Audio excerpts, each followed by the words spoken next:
What if everyone's luck was visible? You wake up. At first, everything feels completely normal. You check your phone, get dressed, make your morning coffee. Then, something catches your eye. A small white number is floating above your reflection. 483. You blink. It doesn't disappear.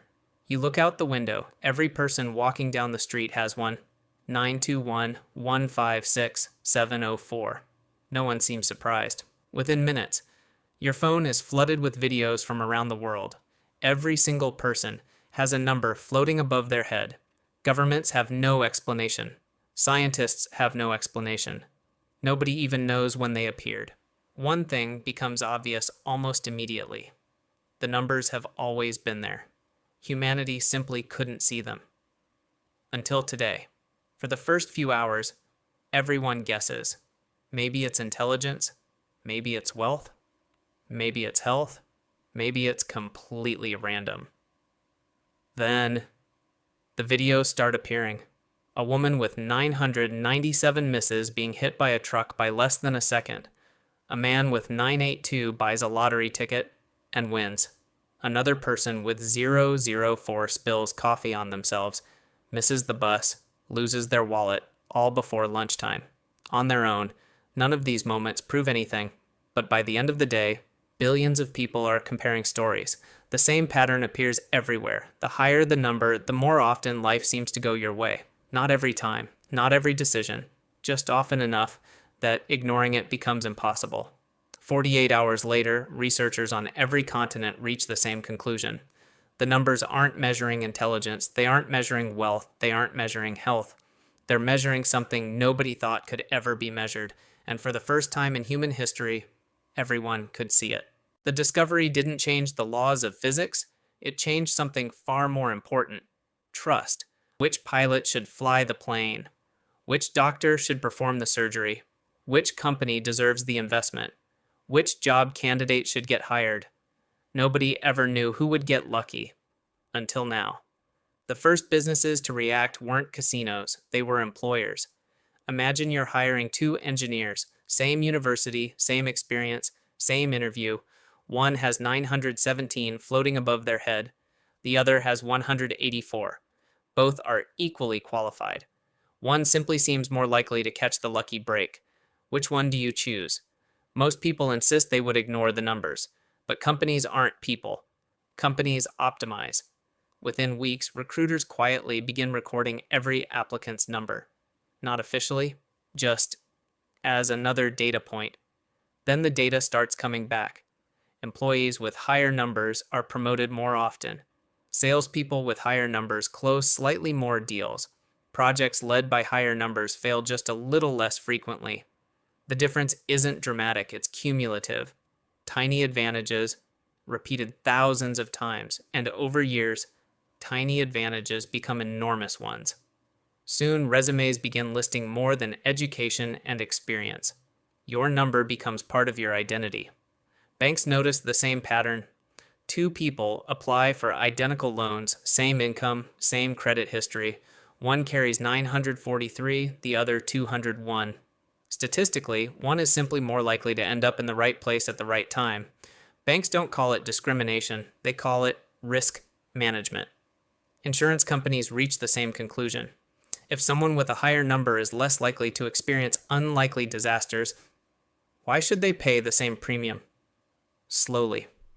Almost invisibly, luck becomes something you can buy with and something you can be punished for, without ever making a single mistake. And by the end of the first year, one question has replaced almost every other. What's your number? At first, the number was just another statistic, something people noticed. Then, people began chasing it, not because they could change their own number, but because they could choose who to surround themselves with. Friend groups slowly changed. Businesses competed to hire higher numbers.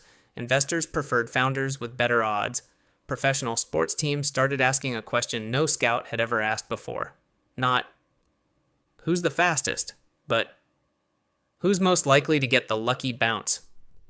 Fans hated the idea until the statistics started winning championships. Dating changed even faster. Dating apps never admitted they used the numbers. They didn't have to. Users filtered for them anyway. Someone with 973 received thousands of matches. Someone with 118 wondered why their profile suddenly felt invisible. Parents noticed something even more unsettling. Children with higher numbers were chosen first. First for school teams, first for leadership roles, first for scholarships. Nobody said it out loud, but everyone could see it happening. Teachers promised they treated every student equally. Yet somehow, the students with higher numbers always seemed to receive just a little more encouragement. Society wasn't becoming cruel, it was becoming efficient, and that's what made it dangerous. Nobody believed they were discriminating. They believed they were making rational decisions. If luck could be measured, why ignore it? Within a few years, birthdays no longer mattered. Wealth no longer made the strongest first impression. Even fame began losing its power. Because before anyone noticed your face, they noticed your number. It became the first thing strangers learned about you, and the hardest thing they ever forgot. Something unexpected happened. People didn't just judge the number, they began organizing their entire lives around it. Businesses wanted employees with higher numbers. Universities wanted students with higher numbers. Investors wanted founders with higher numbers. Then, politicians entered the picture. Imagine election day. Two candidates stand on the same stage. They promise similar policies. They have similar experience, but one carries 991, the other 243. Who would you trust to lead a country through uncertainty? Suddenly, democracy wasn't just about ideas anymore. It became a competition of probability. Even the military adapted. Elite units quietly started assigning missions based on the numbers, not because higher numbers were stronger, but because history kept showing they somehow survived impossible situations more often. Hospitals faced impossible ethical questions. Two surgeons, same qualifications. One consistently experienced better outcomes. Should hospitals ignore the numbers, even if patients were more likely to survive? Every institution reached the same uncomfortable conclusion. The number couldn't guarantee success, but ignoring it seemed irresponsible.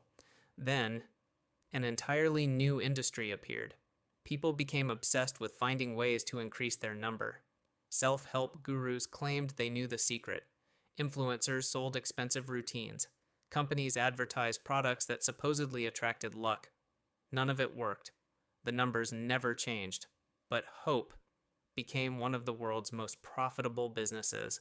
Entire fortunes were built, selling the illusion that luck could be purchased. The biggest change wasn't economic. It wasn't political. It was psychological. Children stopped dreaming about becoming successful. They started hoping they had been born with a better number. Why spend 10,000 hours mastering a skill if someone with 984 always seems to catch the lucky break? Why build a company if investors automatically trust someone else's number more than your vision? Why keep trying if every rejection feels predetermined? The number never removed free will. It only changed what people believed about it. Millions quietly stopped taking risks. Others became reckless, believing luck would protect them. Both groups were making the same mistake. They stopped seeing effort as the deciding factor. And once enough people believe effort doesn't matter, society changes in ways no statistic can measure. Innovation slows, ambition fades, dreams become calculations. The most dangerous part wasn't that luck existed. It always had. The dangerous part was that everyone could finally see it. Because once people believe your future can be summarized by a single number, many stop trying to write the rest of the story themselves. After 10 years, the world looked completely different. Schools still existed.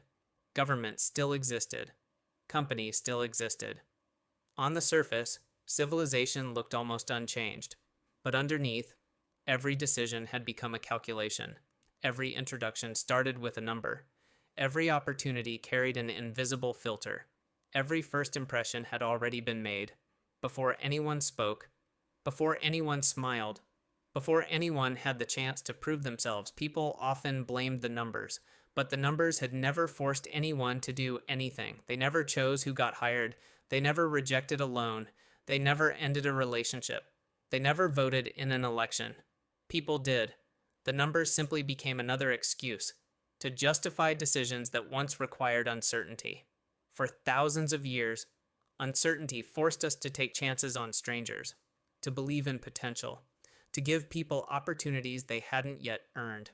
The numbers slowly erased that uncertainty, and with it, something unexpectedly valuable disappeared. Hope, because hope only exists when the future hasn't already been decided, or at least when people believe it hasn't. The strange thing is, nobody ever proved the numbers controlled destiny. They only proved that unlikely events happened more often. The rest, humanity assumed. Maybe the person with 143 would have built the next revolutionary company. Maybe the surgeon with 287 would have saved thousands of lives. Maybe the scientist everyone ignored would have changed history. We'll never know, because they were never given the chance, not by fate, but by everyone else. That's what makes this thought experiment uncomfortable. The world didn't become unfair because luck was visible. It became unfair because people could no longer ignore it. Maybe luck has always shaped our lives in ways we'll never understand. But as long as it stayed invisible, everyone started from the same first impression. The moment that disappeared, so did the idea that anyone could become anything. So here's the real question. If tomorrow morning, a number appeared above every person's head, including yours, would you want to know what it says? Or would you rather spend the rest of your life believing your future is still yours to discover? Because sometimes, not knowing is the luckiest thing that can happen to you.